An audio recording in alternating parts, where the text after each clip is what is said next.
Hello, one and all. Welcome to the Huddersfield Town Social. I am your substitute teacher this evening because Nick is currently well, where is he? Anyone know? He's doing something a lot better than hosting this pile of nonsense anyway. I'm Greg Morrow. I'm your hostess with the mostess. Joining me are two Ks. They're not like the Mitchell brothers and related, but they used to be in Net Terriers together, as we had to explain to somebody on the group chat earlier in the week what they were. True. So, you're getting old these days. Gaz and Andy are here. Tristan's here as well. And the man who's been around Huddersfield Town podcast, a bit like that Bonnie Blue. Don't Google her when you're at work. And he's also the man who inspires many a Reach PLC article with no actual reward for it. So I told him to become a journalist. It's Ian Kilroy. How are we all, gentlemen? Oh, cheers, Greg. Nice to have you back. Nice to have you back and firing cricket. That's what we like. That's what we expect from you, mate. Nothing less. Just waiting to insult some other people later in the show. We shall begin one and all with after having a lovely weekend off, thanks for the weather in all over the country really, but Shrewsbury probably not having undersoil heating in their ground, which I didn't realise was 3 miles away from the railway station. We'll start off with Blackpool and Huddersfield Town 2-2 draw. In quite a different change of situation in which Bojan and Freddie, I need to stop calling him what I usually call him at a game, but Freddie Oladapo were not involved at all in the squad, with Michal Helik coming back on the bench, and both of our new strikers starting in what was, it could have been 4-5 all looking at the highlights. I didn't bother going. I've already been to that ground. And Blackpool in February or January even is not a great place to be, although Gas says the beer's cheap. How did you, for those who went, how was the game? And for those who watched, the group chat was, several group chats I'm involved in were quite dismayed by the defending at times in the first half. How was it? It was chuffing cold. How much I do, and it was bloody freezing. It was I think it's the archetypal game of two halves, really, isn't it? I think it's probably the best way to summarise the game in a sentence. It was tough going to start with, but I think I came away happy in the end. Did you go as well, Andy? You were there, were you? Yeah, I did. Yeah, I was there. Yeah, I think Matty Pearson had the worst start to any game of football I've ever seen. I'll include myself in that. Falling over his own feet in the first 30 seconds, it was just. But God bless him. Then he misses that header, and then a minute later they go down to the other end and score. I don't know what poor old Ollie Turton had done wrong. I think he looked like a year 10 kid playing with the year 11s. That like, it's all right, we'll let you come and play, but we're not going to pass the ball to you. Not a chance of you having a touch of this ball, son. Like I said in the group chat, and I think I was misunderstood about Taylor playing the Ladapo role. I wasn't critical of him and his effort because he worked his socks off, but he just never saw it. I think he touched the ball 4 times. And I think that's because they're not used to him going where, the player that's up front making useful runs. We just didn't seem to be able to find him. And like Gas says, there were 2 dreadful defences on the day, I thought, and it was a case of which team was going to outscore the other. When it went 2-2 just after half time, I was convinced that was not going to be the final score, but that's what we ended up with. But yeah, I really enjoyed it. Freezing cold. I'd not been before. Probably won't go again. I agree, Andy. I thought that I actually thought we didn't start too badly.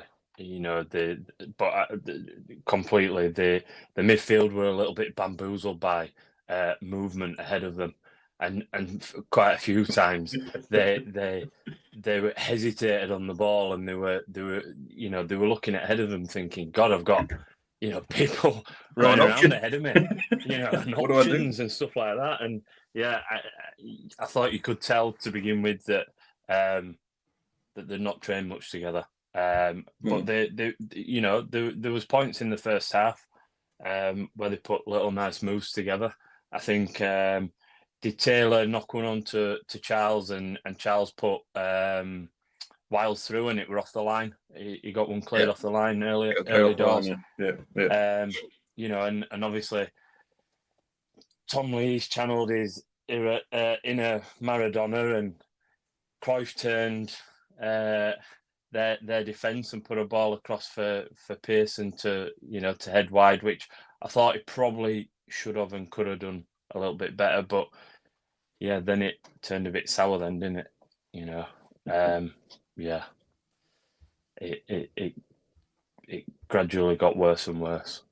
The wide lads were good for them, I think. That was sorry, I jumped on you then, Tris. No, you're fine. Their wide lads were really good, I thought. Yeah. Do you know? I just thought, and I think it was. I think Duff alluded to it actually. I just thought we were really static. There was no kind of, as much as we criticise Hogg these days for kind of being a bit of a crab, just side to side. There was none of that, and actually when he came on, actually that's what I think really benefited us. But yeah, no, I completely agree. I think their first goal was 4 passes, and it took probably 3 of our midfielders completely out the game, and Brodie Spencer completely out the game. And I thought, the way that I thought Blackpool kind of exploited us, we seemed to be a bit lopsided. So Turton was a lot deeper as a wing back, and Cromer was a lot higher as a wing back, and that meant that then obviously Spencer tucked up to try and, as you alluded to, Andy, to pick up one of those one of their wingers, and they moved the ball into midfield that our midfield was non-existent at that point. Put the ball back into the channel, and hey presto, the 1-0 up. Yeah. It's looking into. I don't understand, and now it's easy saying this retrospectively, why we've gone with 2 strikers up top that haven't played very much. To start off with, as new. I know it's exciting seeing 2 new strikers. You think, it's going to be this, that, and the other. But I just thought on the day, obviously I didn't watch it live. I was coaching my boys to a 15th win in a row, which I just had to drop that one in there pretty quickly, boys. But so I went there. So I've watched it back after. I've watched it back since. I watched it back, and I do like when I do watch the games back, I tend to do it without reading anything else. I don't like listening to Duff's post-match conference. I think sometimes it can sway you, depending on what you listen to. So I watched it back, and I just thought that first half, the 2 strikers didn't do the right amount of running for me. I think when you have a front 2 nowadays in modern football, one of them has to get back and defend. And now, to me, the overloads on both wing-back side normally came because the defender stepped up and nobody really tracked him back, and we were outnumbered. I can't blame one individual for any of it, although Herbie Kane's running wasn't necessarily excessive. I will say that in that first half. But they were overloading us left, right and centre. And I thought it was a bold shout to leave Marshall out, because for me, he's busy and would have been perfect for yesterday in that first half. And again, I get it. You can sit here now saying, no, we should have played that because that's why we were 2-0 down. I just think 2 guys have started up front and they've not really played that many 90 minutes. And they're new to the system. Obviously, Taylor had been in all week, but Charles, he'd only been in 2 days, had he? 3 days? He hadn't been in long training with the first team. So quite surprising, but Michael Duff makes these decisions, doesn't he? He makes big calls, and he's not scared of starting players. And as we've seen with Bojan and Freddie Ladapo suddenly disappearing from the face of the earth when it comes to picking his squad. So I thought that the selection was a bit off. I think we were all looking at how the back 3 were going to go without without Michal Helik playing. To me, the errors didn't have anything to do with that at all. It felt like we had a couple of games at home this season. I can't remember who the last game at home was, where we were playing very pedestrian across the back, and then Duff came out in the post-match conference and said, I told him before the game on Friday that we were going to play possession football a little bit, and then we've turned into a team that are suddenly possession-based, and that first half felt like that again. It just felt slow. It's a bit of an ego thing, I think, with professional teams, in that they think, we're better than these guys, we're better than them, we just need to hold the ball, and chances will come our way. And Town, more than anyone else, seems to have that in them, and they just play very pedestrianised football. Then all of a sudden find themselves 1 down, and yes, we're a little bit more resilient this season, and the second half was much better. But if you're chasing top 2, you can't really have the amount of halves like we had yesterday in that first half again. We just can't afford to do that, because not every time do you come back and draw or get the 3 points that you need, because obviously Wrexham dropped points Thursday. We're getting pretty excited here. And then Wycombe won yesterday. We've only managed to come out of this with the draw, which is a positive compared to where we were, but it just felt like first 45 minutes is pedestrian and sideways. And I have listened to Duff's conference after the game since then, and he spoke about the same thing, saying pedestrian lack of energy, and he could have taken them all off. But to me, it was just it's a systemic problem that in that they think they're better than the opposition, so you just slow it down a little bit. You think, hey, we've got this under control, and we didn't have it under control at all. We were awful down both wing back sides, and Chicken, I think, has spoken about that first half being a 4-3-3. I didn't see it like that. I saw it as a standard 3-5-2, but Karoma's plays that higher role, and because of that, Brodie Spencer got taught a lesson. I know he was great in other aspects of his game, but Brodie Spencer again for that first one, there's an opportunity there to foul him. For the second one, Ben Wiles is at fault. He has a few chances to stop that in, and there's a little of a fortunate bounce from, I think it's Fletcher that went around him and put the ball across. A little bit of misfortune there, but Blackpool absolutely did a job on us at home. And I found it quite surprising that we set up the same way to play them again. I found it quite strange. I thought we'd go with something new, and we didn't. They took Bloxham in there, the new guy from Shrewsbury. He looked all right, didn't he? He looked pretty good. But that's Steve Bruce. He looks at how we are, finds our weaknesses, and our weaknesses are down the wing-back side when we lose the ball in transition, and we go get back and reset. And they took advantage of that. And to me, we're lucky that it was only 2-0 at half-time, because that kind of quality of football ain't good enough if you're after top two. And this is me after suddenly reverting from thinking we're going to finish seventh to now screaming that we're going to finish second. But straight away, that first 45 minutes yesterday, that's a problem to me. That's a mentality issue in the players. And Duff's got to sort it out, because we can't afford many more of them. Well, I don't think Bruce could believe his luck, because we set up in exactly the first 10 minutes we controlled the ball, but we didn't control the game. And I'm with you, they just did the same thing. It's really simple. They give the ball to the fullback, the centre mid comes short, he gives him the ball, and he just spins it in down the channel for one of the wingers. And I think Karoma was pushed so high because their left back was definitely their weak link. He was that 24, was it a Fire? I think his name was Fire. A Fire, that was it. He really struggled. He really struggled with Karoma in both halves. And I think that was probably the reason why we played like that. But it was so simple. And so simple to stop. The players on the field should have had the nous after half an hour to think we've got to sort this out between ourselves. We've got to get this resolved. But they seem just determined to keep playing in the same way. I'm not sure you can lay the blame at the front two's door. And I actually thought of the two, although Taylor was more effective because he scored a goal.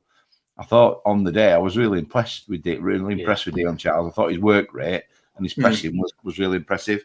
Oh, guys, I will jump in there, guys. I'll jump in there. What I'm saying is not that they didn't do the job attacking-wise and the hassle, but there was overloads on our wing-backs time and time again. And if you go back and have a look where that extra man came from, everyone else is kind of matched up. And to me, then I think one of the strikers have to drop back and help, and they didn't. That's all I meant there. It wasn't that they weren't good going forward or in the press. It's just when they had those overloads, that's kind of where I think the extra man came from. And if I'm wrong, I'll go back over it again, and I will apologise. I feel like I do that a lot at the moment. But there wasn't at the first goal. There wasn't an overload, was there? The winger come inside. He was up against three players. No, I think it's a 3-on-2. I think it is. I mean, Lee's backed off. People went, "Oh, Helik, would Helik?" They won't, because we see him have this thing about backing off in the 18-yard box. And also, Chapman got beaten really easily by a bit of a P-roller at his near post. He would, I'm not entirely sure he covered himself in glory either with that first goal. I'm not sure it were a P-roll, Gaz. Because I know you said that on the group chat. I've looked back at that. It's a smart finish. That it's a really smart finish, and I think he uses Tom Lees really well. What I would say about Lees, looking back at him again, he commits. He looks to block, but he's nowhere near actually getting in front of the lad. And I wondered why he didn't go to ground, to be quite honest with you, and try and block him by sliding. But interesting what you said, Killer, in the sense of the strikers. I actually thought Charles, first half of all of Town's team, I thought that Charles was our best player because he pressed. Now interestingly, that you say kind of you didn't think that. I think he probably pressed the two centre halves, because I don't think Taylor didn't really move much, to be quite honest with you. And I wonder if it was more that, the overload was because he was trying to cover more than what he needed to. But I do think there was clearly an overload, because Karoma goes high, meaning Spencer goes high, and then as Gaz alluded to, the ball goes into midfield, and it looks like as well Hodge has gone high as well. So then there's a lad stood on his own in midfield, and it's an easy ball. Kane gets sucked into to try and go 2-on-1 with the lad that Spencer's trying to deal with, and away they go. And it pretty much happened again, didn't it, with the second goal? They won the ball back off a bit of a cheap effort of going for a 1-2, and again we get caught high again, dragging Matty Pearson out. Matty Pearson don't get to the ball, and away they stick that in the back of the net as well. And in fairness, when Husband kind of flukily lobs Chapman, it was exactly the same there as well. So it was, and I think in the second half we the mobility of the midfield kind of countered that a lot more.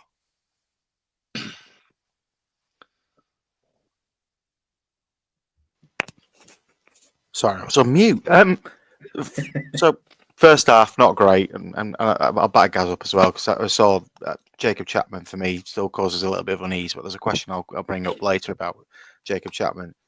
Half-time substitutions came on. Jonathan Hogg, Anthony Evans, who's finally back in the squad after a couple of months out with a broken toe. And again, Anthony Evans has come on and made an impact.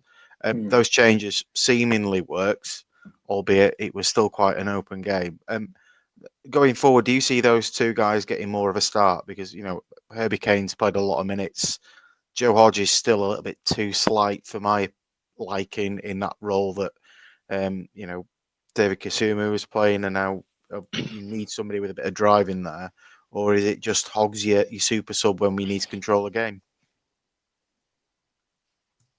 Well, it was like a Hogg roll back the years, didn't he? I mean, it was the best showing I've seen for him in as long as I can remember. But how many times have we said on here, Jonathan Hogg's finished and he's on his way out the door, and he changed the game. Although Evans was the one that shone with the ball, it was Hogg's organisation and Hogg's drive and discipline and desire to win the ball back.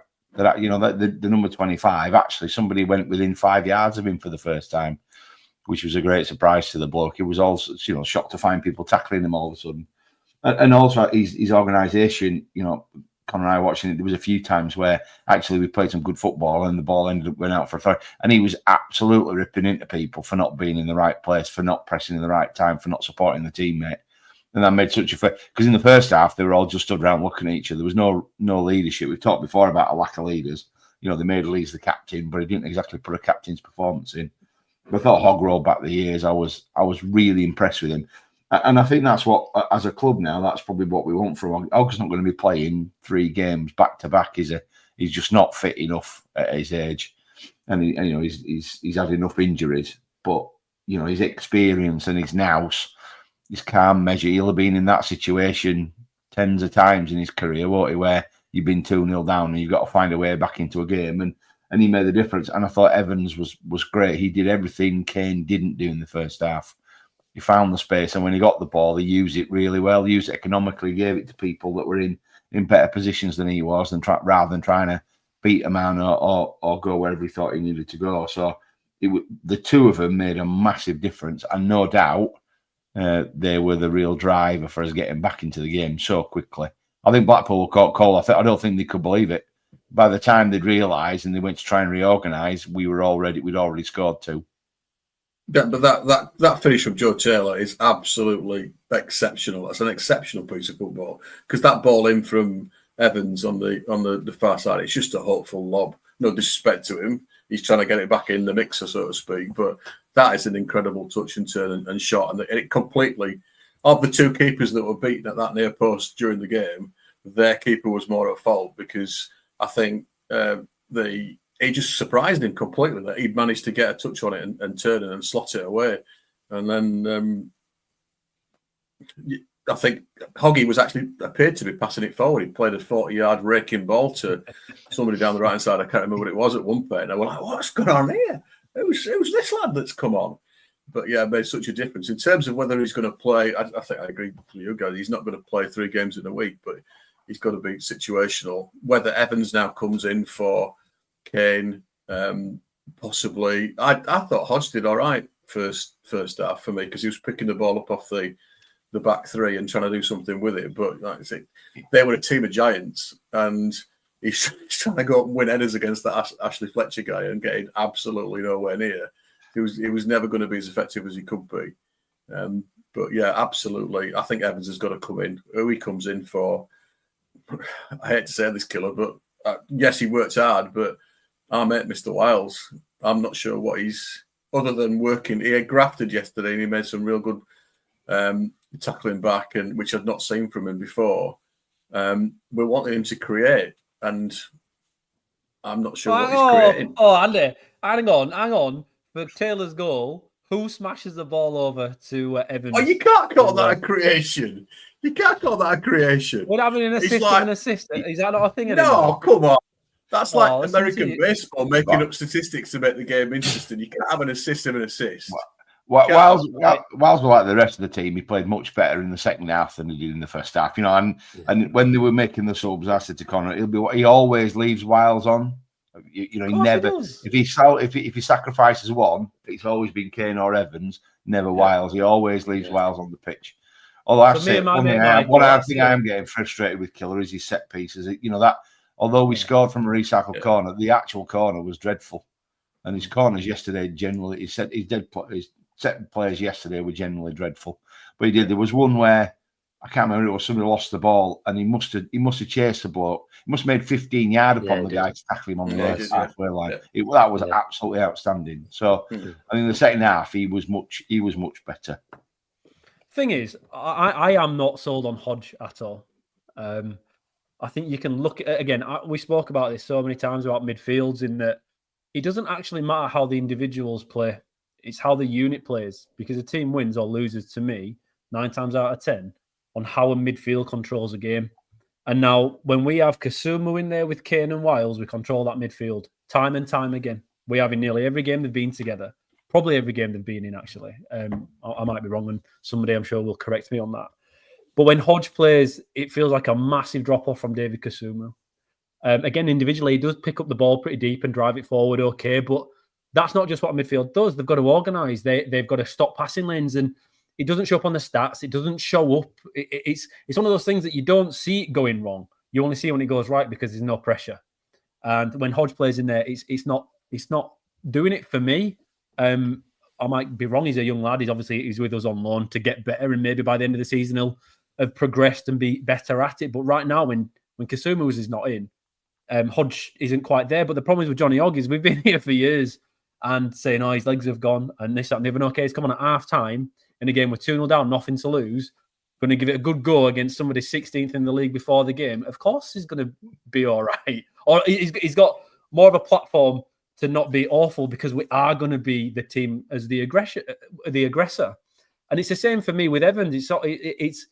We've tried at the beginning of this season to play Evans and Wiles together, and it didn't work at all.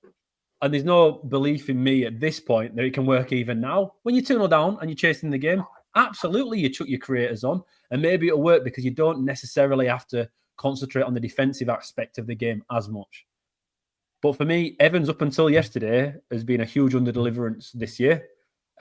He's obviously been injured and missed a lot of it. But I don't know if you remember before he got injured, he looked pretty petulant in certain games. He just didn't look like the player we expected to sign when we've brought in Bristol Rovers as player of the season, and a lot of their fans talk about him being one of the best players they've had there. And he's not at those heights yet with us. And whilst yesterday when him and Hoggy came on, they both looked good. They did, absolutely. Do I think they can come into this centre midfield, Greg, like you asked, and play more? I don't think so, not from the start. I do feel like I defend Ben Wiles on my own, but then Michael Duff plays him just as much as I say I think he's good. So I'll stick with Michael, guys. Sorry, I'll ignore you. I'll ignore everyone else who calls me out on this, and I'll go with Michael Duff's opinion in that he's around everything. Every chance we ever create, Ben Wiles is a part of it every single time. Someone cleared off the line yesterday. He's put it into Evans, who just whacked it in, and Taylor's goal is phenomenal. It's a phenomenal striker's finish, that one. It really is. It don't look great. It's not going to be on the highlight reel at the end of the season. But the technical aspects of that and the snapshottery. Listen to that. I'm making up new phrases now. We don't have anyone who can do it, though. We've got nobody that can do that, and he can, and that will be a big difference for us this season. But Ben Wiles is where all our goals come from. And to be fair, it was the same with Jack Radoni, and nobody liked him. Nobody liked him. But again, just as a quick aside, who got man of the match for Coventry this weekend? Jack Radoni. Everyone would waxing lyrical about him dominating the games. But those type of players. Once in a season killer is known to write home about. I can just see it though. The year is 2038. We're 2-0 down against Crawley at home, and they wheel out a cryogenic John Hogg to play the second half and lead us back to. We'll all be here saying, oh yeah, Johnny Hogg won of the season. Is he starting next week? Oh, they will be. But I think Hogg's in that perfect role now. That when we need him, when things aren't going right, he can come on and just give us that lift. Absolutely. Brilliant the answer from the start. He just didn't, his body can't handle it. He breaks down, and not that he ever was fast or high tempo, but even that's lessened somewhat to my eye. But there's absolutely a use for him. He's our Johnny Worthington of old, isn't he? That's what he is. He just comes on, everyone plays a little bit better. But I don't think he's got 90 minutes in him anymore. But that second half, it was just so much better. But it couldn't be much worse at first, could it? Didn't you think though? And I know Andy was surprised by Hoggy's picking people out from 40 yards, but we started to mix it up as well. And I think Hodge, the thing with Hodge is he's constantly looking for like a short pass and trying to, you know, put little passes in here and there. And actually, it were a breath of fresh air that Hogg was actually trying to turn them around a bit, you know, and we were kind of, you know, we were stretching them a little bit more, and all of a sudden the kind of midfield third, as you might, started to open up a little bit more, and we started to be able to play through that. And I thought that more than anything, you know, Evans and quite as you've alluded to, Killer, you know, Evans he was coming for his ability on the ball, and actually yesterday I thought it was his ability off the ball that was probably the bit that brought the most to the game. You know, his energy and his a number of times he seemed to cover in and support kind of at wing backs and double up on, you know, where we were struggling a little bit. But I also thought, you know, with Hogg, and I do just wonder if, you know, people sort of suggested that Helik was someone who organised the team or at least the defensive line. You know, who are we going to have in the team that's capable of doing that? And so, you know, Hoggy coming on every so often, you know, it's probably horses for courses, isn't it? We have to, if we're playing that possession football, Hodge probably is fine. If we're playing a team that are going to work hard, which, you know, Blackpool arguably in that first half completely and utterly outran us, then I'm not sure Hodge and Kane are the two, you know, and whether it's just Hodge or whether it's Kane that you pull out, you know, and put Evans in with Wiles and see whether, you know, that energy.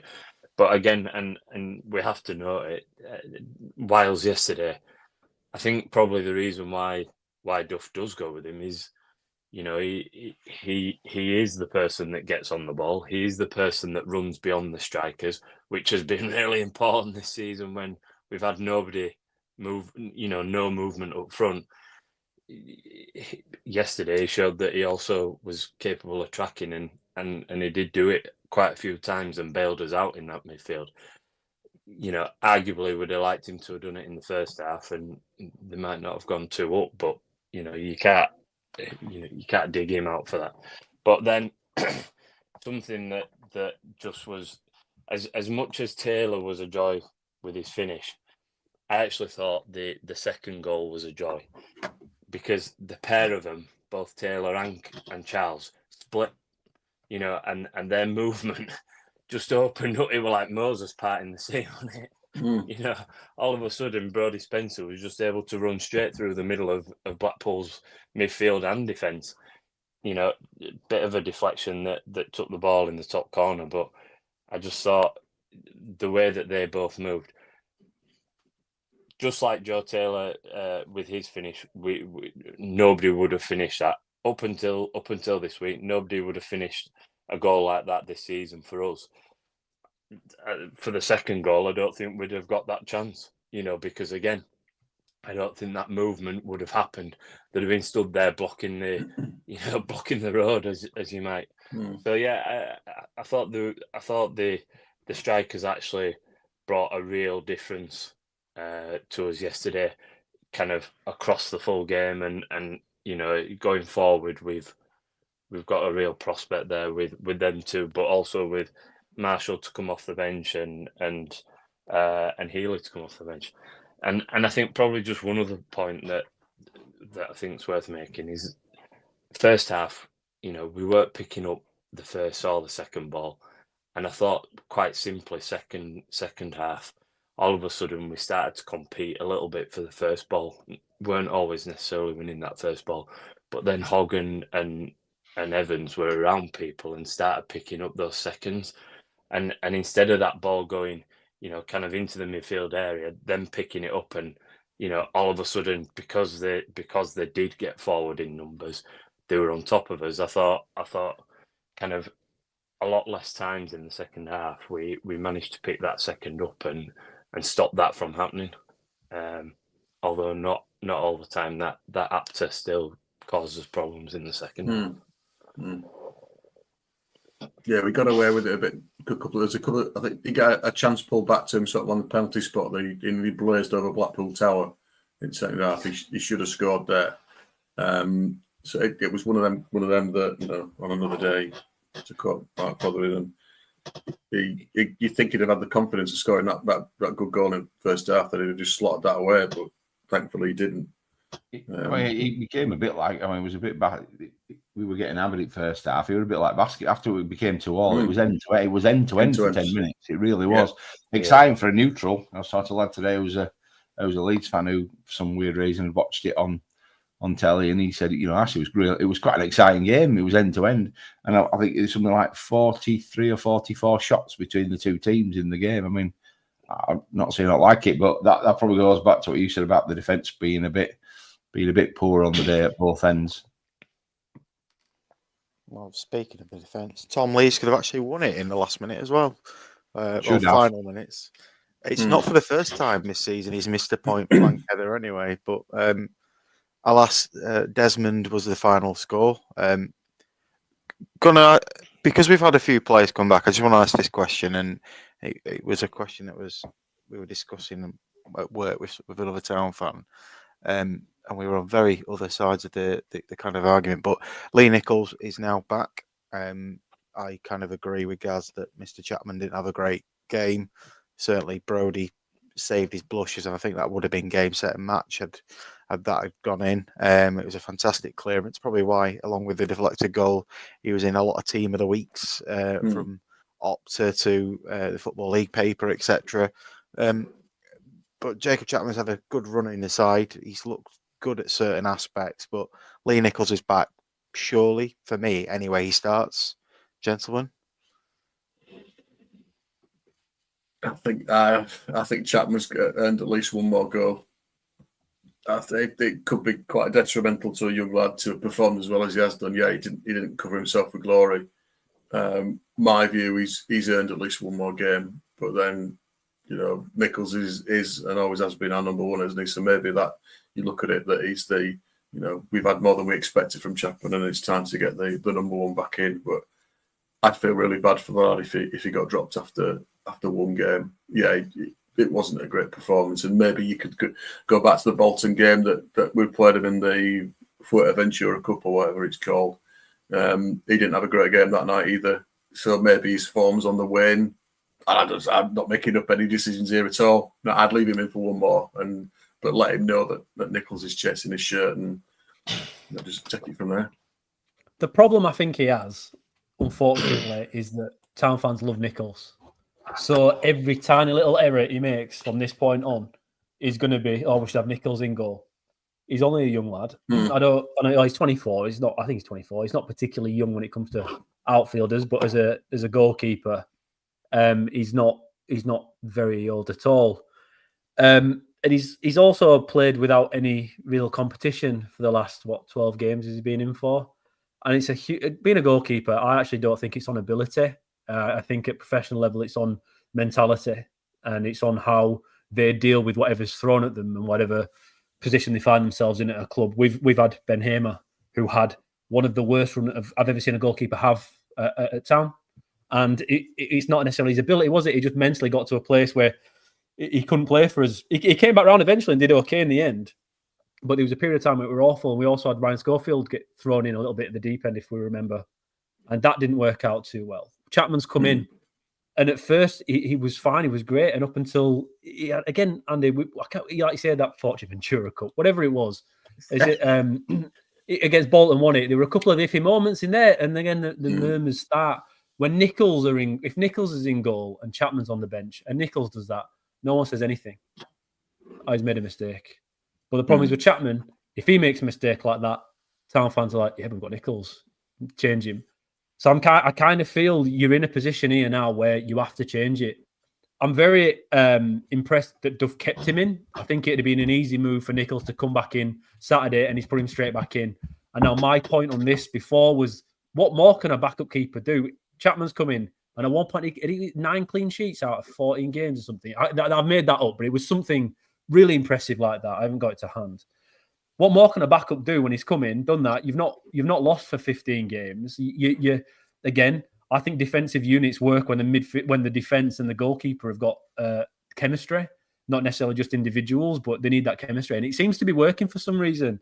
So it's a big call for Duff to keep him in. I think the coward thing to do would have been to make the change straight away. And I think that would have been unfair on Chapman and could have damaged his progression, because he's thinking, well, what more could I have done? That said, yesterday, first time his competition on the bench, for me, Chapman's looked a little bit iffy. And it's probably for the first time by that Bolton game, but I didn't really think that was too bad. I thought we just kind of got away from a little bit the game. Whereas yesterday, there were a few things, a few questionable decisions, a few lapses in concentration that I've not necessarily seen from him. And Nichols will be on the bench again next Saturday if he's not picked, and that pressure will be there again. I think, unfortunately for me, who loves an Australian, the football team, he's going to have to put Nichols back in. But it's nothing to do with Chapman's performances up until yesterday. I just don't understand how, with us lot talking about it after one iffy game, and all the other fans thinking, oh, our favourite keeper, one of our favourite keepers ever, Ilya Nichols, is on the bench. We don't have to put him back in. So I kind of feel like, unfortunately for Chappers, he's going to have to be on the bench next week.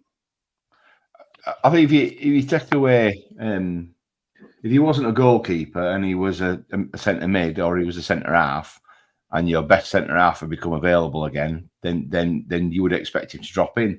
Well, Duff's got form on this, right? So when Helik got back and was fit, Helik went to the bench because the 3 centre halves, Matty Pearson had come in, and the centre halves were in, and they were playing really well and defending and keeping clean sheets. So Duff was good to his word and said, if you've got the shirt and you're playing well, then you keep it. So he did the same with Chapman. So it wasn't a surprise to me he didn't pick Nichols.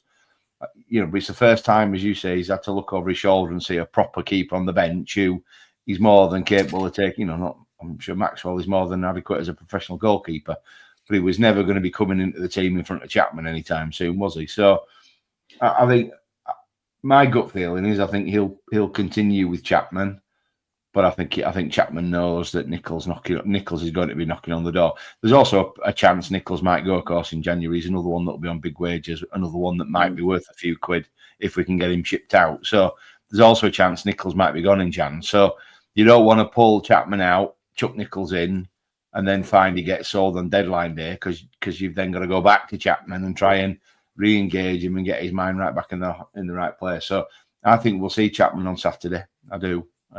But I think Nichols is breathing down his neck now from a selection point of view.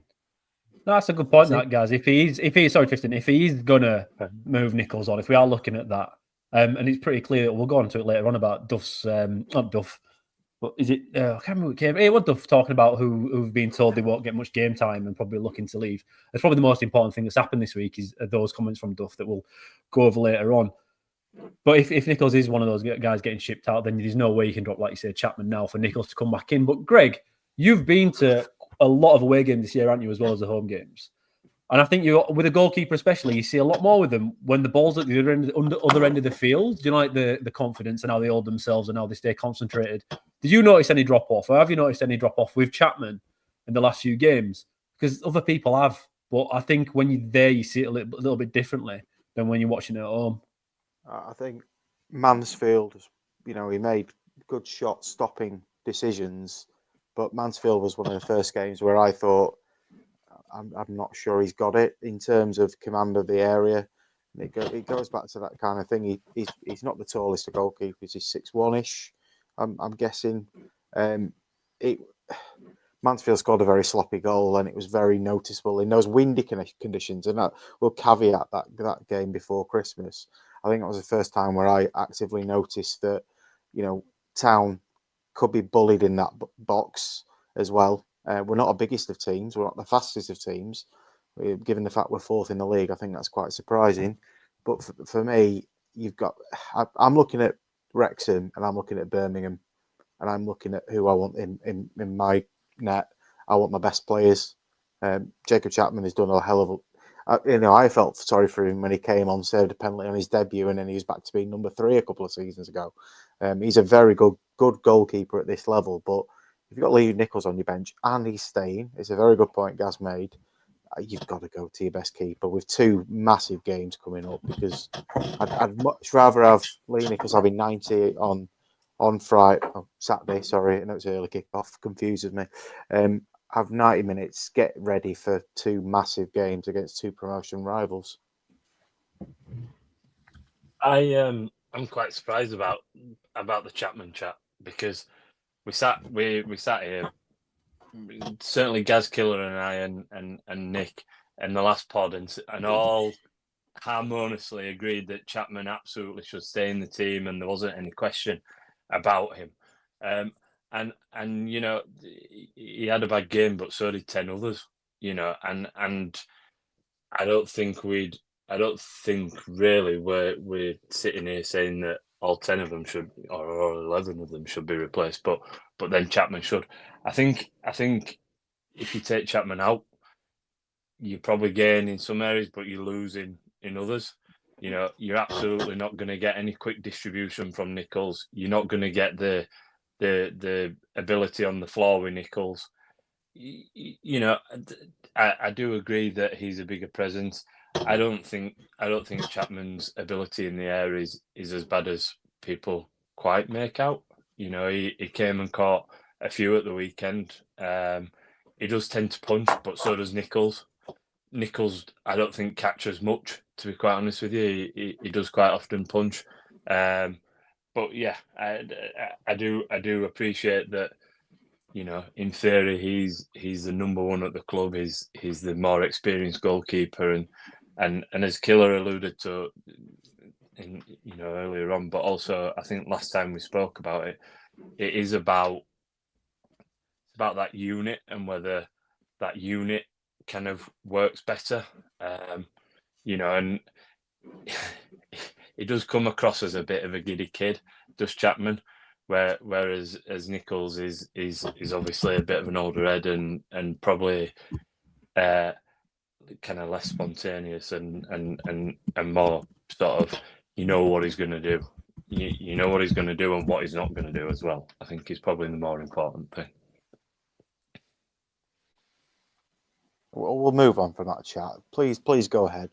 Mr. Shepherd in the comments has said it would be very harsh to drop him, but like I said, I think the advantage of going to an away game and being right behind, I think the difference between Lee Nichols and Jacob Chapman is vocal. I think that's probably that experience that we need. And again, we just want to go up. Anyway, moving on. Transfer window. We're in the midst of it. As we've mentioned, we've signed 2 strikers, both for undisclosed fees, which have been bandied about in the press. So, not a packet of dolly mixtures and a bottle of pop for Dion Charles, rumoured about 500,000 to 750,000 for him, and up to 3 million for Joe Taylor. And in the same breath, we've lost Michal Helik, who's gone to Oxford United in the Championship. His contract was extended for a year, but I assume that was get us a little bit more money, and that's probably a big wage that's off the books, as has been alluded to around Michael Duff's comments, that there are potentially a couple more leaving too. So striker-wise, I think, personally speaking, very happy. I was a little bit surprised that we've not signed somebody who's got a little bit more aerial presence. Certainly Bojan and Freddie have not got any, and we've been reliant on Danny Ward, who I still think it's a bit of bad stick from Town fans. but we don't really have any aerial presence up front. So I was a bit surprised with the Dion Charles thing. In terms of those signings, I guess we're happy. Joe Taylor scoring his debut, but are we expecting any more? I think is another question, because for me, we still lack pace. We still lack any versatility. We're just kind of ingrained in 3-5-2 signings. We brought in Ruskens from the Eredivisie, but there's still so many gaps, I would say, that we could possibly fill, including at centre back. What do we want? Well, Big Kev said there's no more coming, so I'm not entirely sure. Although it wouldn't surprise him if he pulled a rabbit out of the hat and suddenly brought a couple more in this week, knowing Kev. Well, that's what happened, guys, last year, remember, with Ladapo. We weren't going to get anyone else, and the last minute, Ladapo's come in on a 2 year? Is that what we got in August, later on? I think that we weren't going to bring anybody else in then either. I don't know if it was Kevin that said it, but I think everything coming out of the club was, right, that's it. And then all of a sudden, Ladapo turns up. So it has happened before.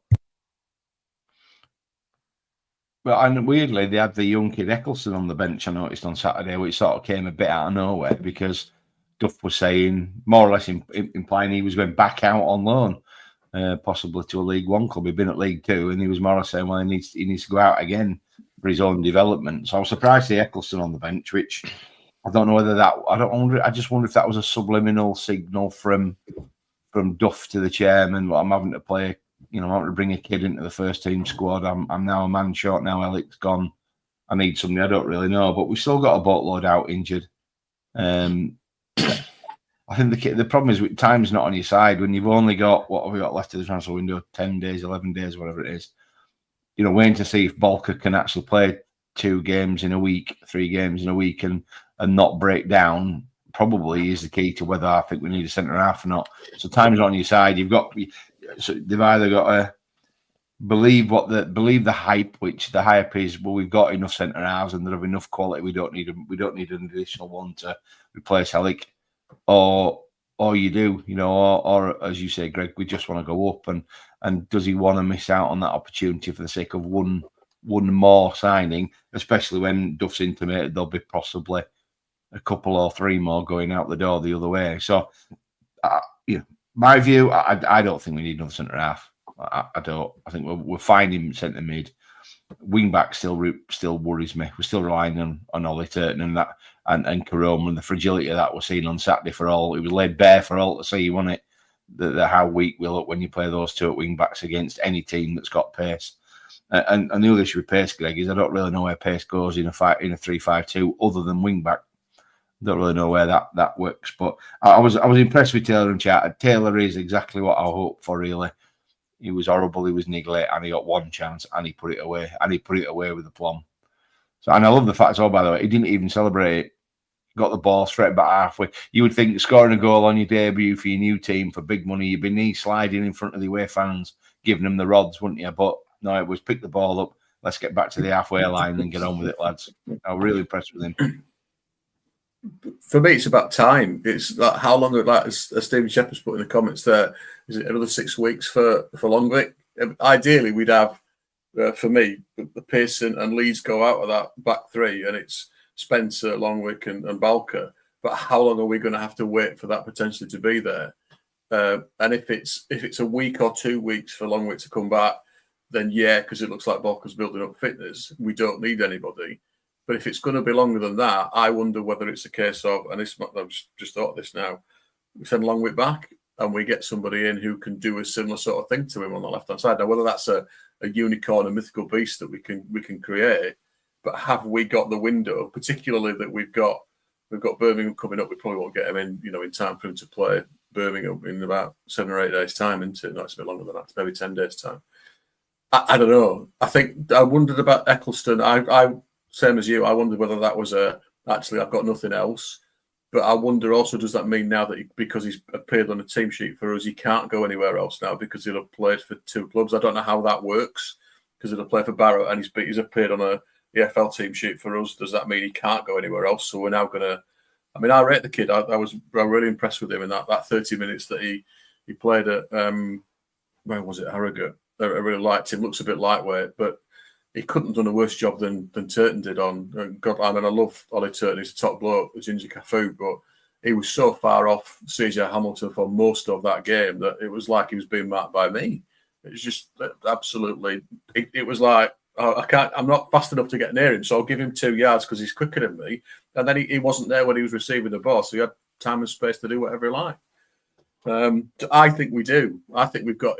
Kev's got to go look at that back five and go, can I improve it? And if the answer is yeah, he's got to be ruthless and he's got to improve it. And if there isn't, they weren't great on Saturday, and if there isn't a case for going, we need a one, if not more, to make the standard of what's going to come in and come out better.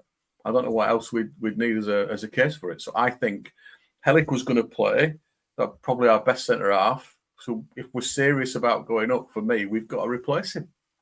And if it means that one of Pearson or Lee's goes, that's the way the cookie crumbles in professional sport, unfortunately.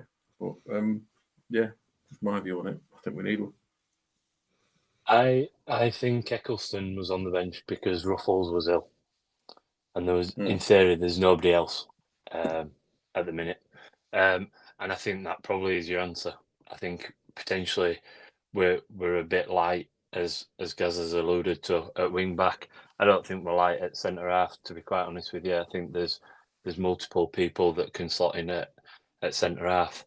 I actually think that, yesterday we've probably all agreed that actually, there was probably things that the centre backs could have done slightly better, but I think probably that midfield, that defensive midfielder, that was probably the issue yesterday, and the kind of lack of mobility in there.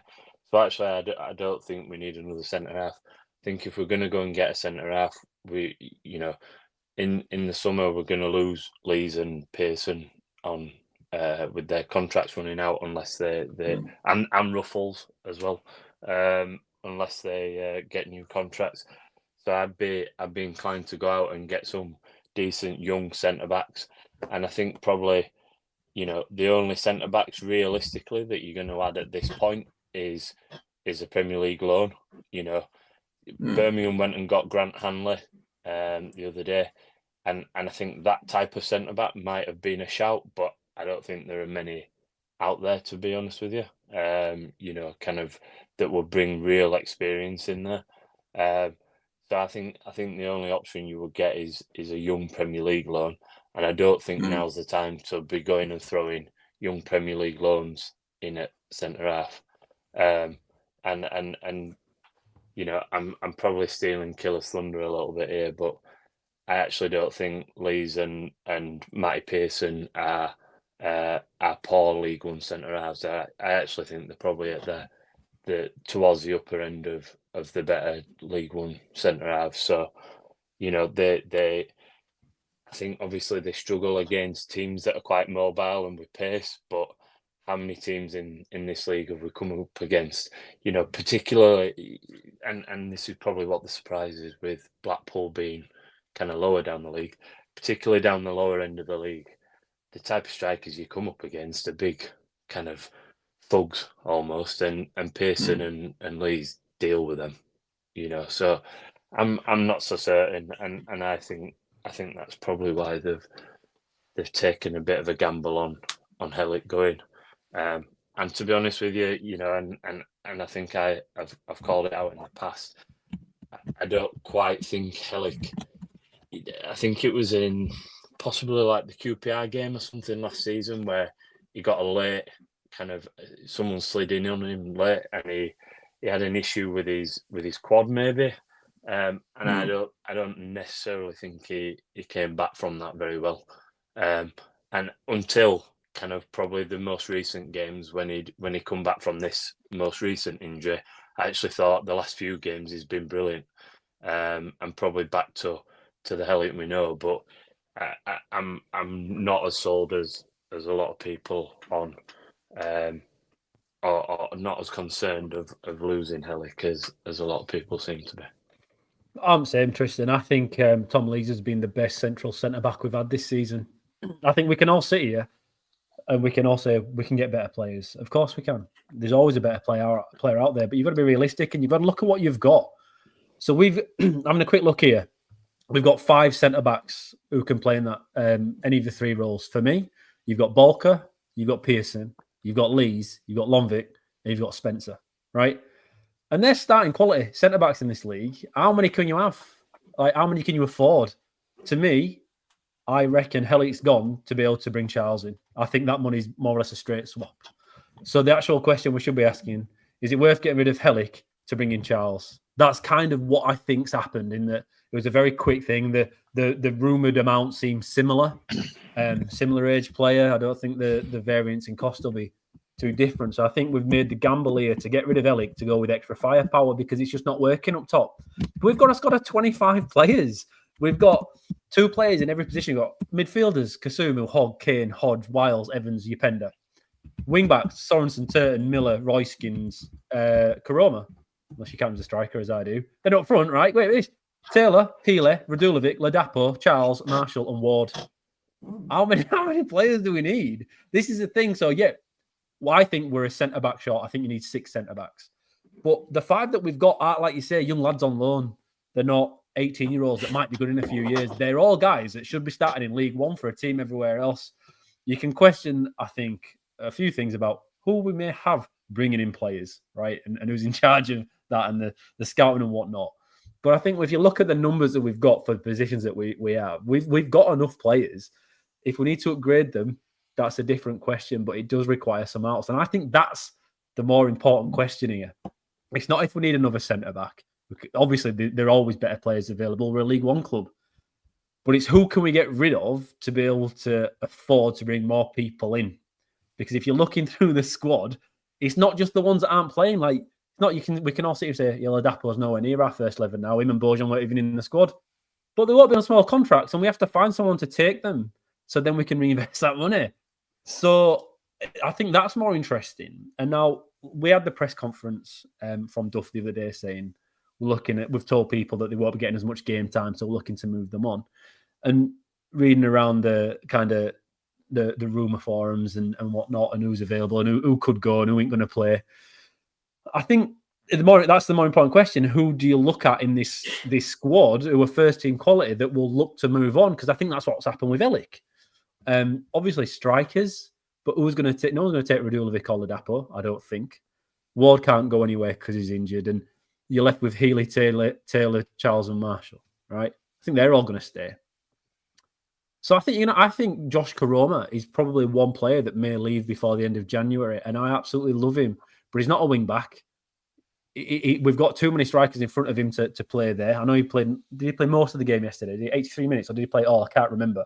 He still got a lot of the game, but I found that quite surprising. Or we're going to look at moving on a centre midfielder like Johnny O, but then he's come back in yesterday and done okay again. I don't actually know, but they're talking about people needing to leave. Ruffles, I think, is a clear one that will probably move on if we can get somebody to take him right now. He's out of contract in the summer. So I think there's something we can do there. But elsewhere, it's going to be quite a big gamble, I think, for Town to get rid of him. But I don't know where you guys are on that. But I just think that's the more interesting part of this. Well, that's exactly the conversation I had with Connor yesterday, that I expect Karoma to leave. Because if he ain't playing wing back and he ain't playing striker, where does he fit in that team? He just doesn't, does he? And he's still worth a few quid. I don't know whether we've got a 1 year extension on his contract or not. We usually do, don't we? We're pretty good at that, at putting those clauses in. And then the others, even if you can get rid of him, it's offloading wages. It's not going to draw any revenue, is it? If you can get Bojan out, and it's a big if. If you can get Ladapo out, which is an even bigger if. And if you can get Ruffles out, all you're saving is wages. Nobody's going to be writing big checks. I could see Ruffles going to a League Two team and playing. I think Ruffles has got enough about him to be a League One, League Two fullback, but he's not going to get in our squad when you play with wing backs, is he? So you picked them all out, but it's other than Karoma, it's only going to be wages. It's not generating any revenue for Kev to spend. I actually thought Evans until yesterday. I actually thought Evans could have been one that might have gone out on loan, because he's coming here expecting to start every week, I think, because he's a League One bona fide starter. And I honestly, I can't remember who you had a conversation with as my Bonnie Blue days, obviously, Greg, as you pointed out earlier on. I can't remember exactly where that conversation was. But Evans was one to me where I'm thinking, if you need to move somebody on who's on good money to bring somebody else in, is he somebody you look at because it's not quite worked out? And I'm sure there would have been takers for it. But after yesterday, I don't think he is somebody you can move on. You've got to have him as an option because Wiles has been great up until now in regards to fitness. He's not missed any time.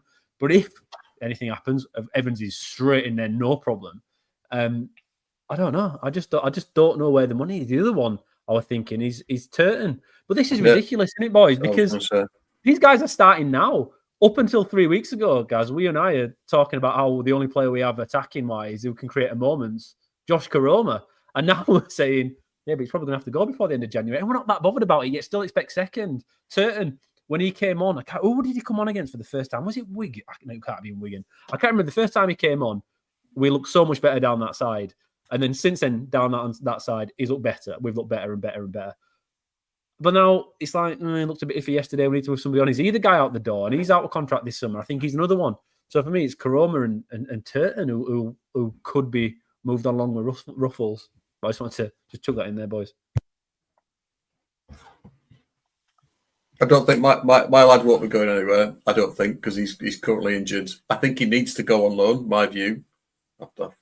I don't speak to him or anything, so it's not like I've had a conversation with him about it or anything. But I think if they rate him and they keep it until 2027 with his contract, he needs to go and play somewhere. The current problem with his back is that he'll probably still be injured during the transfer window. So who's going to come in for an injured young kid? They're not. So I would imagine that he would still be here. I can't because he's injured. They won't sell him either. I wouldn't have thought. For me, it's Ruffles, Turton, and possibly Karoma. What's he called? A red card Ruben. Somebody's put somewhere to come in to cover for Miller until he gets fit.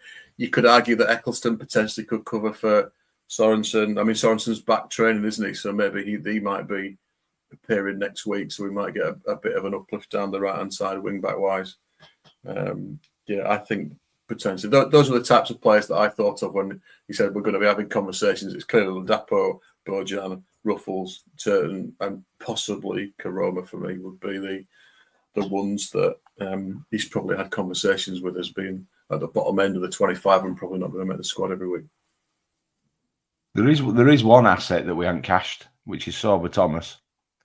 There's a comment just come in about that actually. Yeah, rumours about him going to Hull. Yeah, I mean that would be cracking, wouldn't it? Because we get a 7-figure for Sorba, wouldn't we? It wouldn't be the money we might have got at one time, but it's going to be £1 million, maybe £2 million. Would help us though. We've got a 25 squad. We can't bring anyone else in. So we actually, we'd money in the bank, but I think that'll be more for next summer than this year anyway. I'd still rather him back, to be honest. I'm still a bit upset. Still a bit butter. We didn't try and bring him back in because I think he'd have done a right job for us this year for 6 months, but that's another story altogether.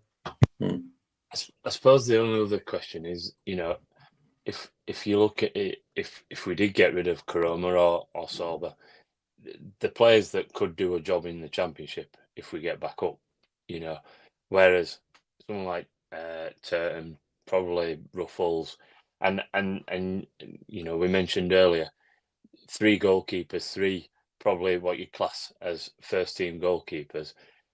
Arguably, could one of them go as well? Because they're not all gonna get game time, are they? So and Maxwell and Nichols aren't getting any younger. The kind of older lads. So I just wonder whether there's some thought as well. And this probably is going a bit too far because we don't know. We're not confirmed to go the way that we're playing, but. Is there some thought of longevity of, what happens if we do get into the Championship? We don't want to have to be going and getting 10 more players again because actually we've seen that's no use either. Never thought I'd heard Lee Nichols at the age of 31 as being described as over the hill, especially in the goalkeeping realm. Bloody hell. Thanks for that, gents. Huddersfield Town sit 4th in League One, several points now off Wickham, obviously won, which focuses our attention to Saturday and Bolton Wanderers with this stupid TV deal. It's another 12:30 kickoff, which means that pre-match pints aren't a thing, but post-match might be. So help Huddersfield Town Centre out. It needs all it can at the minute. It's a bit weird with Bolton because when we played them away earlier in the season, there was very much a case of the home side wanted their manager out, and then obviously they battered us in the Tin Pot Trophy. What are we thinking? Do we just need to start winning games again? This feels very Lee Clark-esque. We were on a 16-game unbeaten run, but we've drawn a lot of games that we really should have won.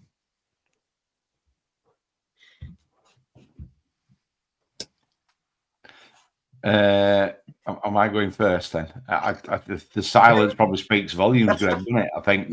I think Bolton's a potential banana skin in it because if you believe the press, he's a goner.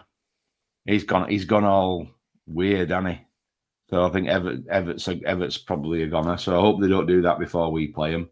And they do blow hot and cold. I mean, I was just looking at the form in the form table, and in the last 6 games they've won 2, lost 3, and drawn 1. So it's not great form, is it? And of course, when you're on a 15-16 match unbeaten run like we are, at some point you're going to lose a game, right? So I think my preference would be we beat Bolton. If we're going to lose, we lose against Birmingham because we're not catching Birmingham anyway. So it doesn't really matter. But it's 3 big games really. I think that you've got Bolton, Birmingham, and then Northampton away. I think if you're Duff, you wanted to pick up at least 6 points from them 3, maybe 7 would be an absolute stormer of a week, wouldn't it? Don't you think as well, though, lads, that we're better against better teams, and actually I think in that Bolton game earlier in the season, there was kind of there was a lot of to and froing for like the first 20 minutes and sizing each other out, and then we just seemed to capitalise on the space and kind of they gave us a lot of time and space, and we seemed to capitalise. But I wonder if they're a little bit similar to us because they drew yesterday against Cambridge, I think, and I think before that they lost. They lost to Cambridge. I think they managed to get it back to 2-2. They were 2-1. Sorry, apologies. They were 2-1 down when I saw it. And then they lost to Rotherham, I think, as well. But in recent weeks have beaten or drawn with Wickham, I think, and possibly beaten someone like Exeter or someone. So I do wonder whether they're probably a little bit better against better teams. But then there's also the thought that we've also just taken the best striker off them. So, have they replaced him, and what does that look like? I think naturally we're always not quite as good at home, and we talked about that kind of that pressure that's on from the fans, and you do just wonder after a game like Blackpool whether there'll be a bit more expectancy on the team with 2 new strikers and being at home, and and probably the conversation that we're all having now of, is this 16-game unbeaten run turning into something that we don't want it to turn into, and actually we just let's take a loss and then move on from it type thing. I'm going with that Yorkshire Post supercomputer that says we will win a game apart from 2 draws. Well, the first draw was Saturday, so we're now going to go on a 23-game run where we're going to win 22 and draw 1. According to the Yorkshire Post supercomputer. Did you not see Andy, have you not seen the updated one? The updated one yesterday said we're getting 91 points. So it's actually cost us 18 points, that draw on Saturday. Yeah, we're now expected to finish 4th with 91 points. All right, it's 7-0 Bolton then, isn't it? But according to the supercomputer, I think it's a game we've got to win all of our own games now for me to go up second. We cannot afford draws or anything. We've certainly got to beat Wrexham and Birmingham. We've got to beat Wickham again. If we don't win those 3, I think automatic's gone. So you'd hope that, and the Dion Charles factor against his old team. I'd love to see him with a shithouse knee slide in front of the away fans cup in his ears, which is he seems that he's got an edge to him, which I quite like about him. Not quite as much as Taylor has, but he's got an air about him, and I'd love him to, because I think he'll probably get some jip. Although there was a fair bit of love on social for him when they left, look after him, guys, and all that type of stuff. But I think he'll be hopefully knee sliding into corner flag in front of the away end, having won the game for us. But we'll see on that one. We can only dream, can't we? Bolton are a strange club this season, and the chairwoman, I don't know what her name is, today has just apparently given Everett 3 more games to sort his shit out, otherwise he'll be gone. However, Town, Charity FC, whenever that happens, we normally give teams 3 points, so I don't know if that's good or bad for us, to be honest. But all season, it feels like Ian Everett's been a game away from getting sacked, and just when it gets to that moment, he wins a football. He wins a game. Yeah. And I think they're still an EFL trophy, aren't they? I think they're still in it, and they've won it a couple of times in the last few years. The big Lincoln, didn't they? That's it. So it's one of those where we're at home after a poor performance, and Michael Duff's team have been pretty resilient coming back from poor halves and poor performances, and then have controlled the following game. And at home recently, we've been good. And I just don't know. Stockport was fantastic, wasn't it? That was such a good game at home. And then, obviously, we've won, but that was another nice game. I just don't know what you're going to get with Town. It depends what kind of tempo we try and set and how we go about it. I'll be surprised if Charles plays. I know you can't make an agreement anymore that a player doesn't play when you sign him, but I'd be surprised if 2 games later he's playing against them for us. I would be surprised. But then I don't exactly know. It's thing is, when you're after top 2 and you've had a poor game, the next game becomes a must-win. We've already lost quite a few games this season. Wickham, everyone expected them to fall apart, and obviously they were really poor against us. And they had a couple of lads called back. They've lost the manager, but they won on Saturday. They found a way to win, and we didn't. Yet we went into Saturday thinking, "Oh, we're buzzing, we're flying now. We'll be absolutely all cruisers." Sider's down for a 2-0 win. Turns out Town couldn't be arsed playing in that first half and gifted Blackpool an easy point and nearly 3. It's another must-win game for us. I think once the pressure's building because it's quite relentless at the top. Everyone seems to be getting late goals. Wrexham struggling against Shrewsbury was enjoyable to watch. Although, to be honest, boys, I thought Shrewsbury were really good as a quicker side. I'm glad we didn't have to play him and that game was called off, because I think we just struggled against them. Gareth Ainsworth, I know Ainsworth is a weirdo. When QPR won that one game, he's brought in that was something. I know he's an absolute nutcase, but when it comes to getting points where they shouldn't, he's really, really good at it. We've got to win. We've got to win our own games, like you say. We've already lost a lot. I know we haven't for a long time, but now we're starting to draw. And like you say, we had that Lee Clark run with 48 games, whatever it was. We don't want that because that actually kind of hamstrung us. That fear of defeat stopped us winning games that we should have won. I don't want to come into us now. I think we've just got to have a go. But you'll have another week of training. It's nice that we don't have a midweek game. Bolton do. I think they play Charlton on Tuesday night. Everett might not be there by the time he gets to Saturday. That 3-game deadline he's got might only be 1 if they get absolutely stuffed. So we'll have to see how that goes. But it'll give more time for Taylor and Charles to get on the grass, as they like to say, and get everyone playing a little bit better. But that first half can't be as bad as it was the other day, but Bolton are a lot better than when we played them first time round. So it's going to be an interesting one. I'm looking forward to it. I think we might have a bit of a different setup again. I still feel like we'll be shifting to a back 4 for some of these games. And we've done it a few times before, and we didn't against Blackpool. I wonder if that's how we'll go against Bolton. But it's all right. Last time we played Bolton, guys, like you say, we're better against better teams. We are better against better teams, Tristan, like you say, sorry. But Bolton are away from home this time. They don't have to come at us the same way. There'll be less space for us to play into, and we'll have to find a way to break them down. Still not sure we've got the guys to do that just yet. So it's an intriguing one.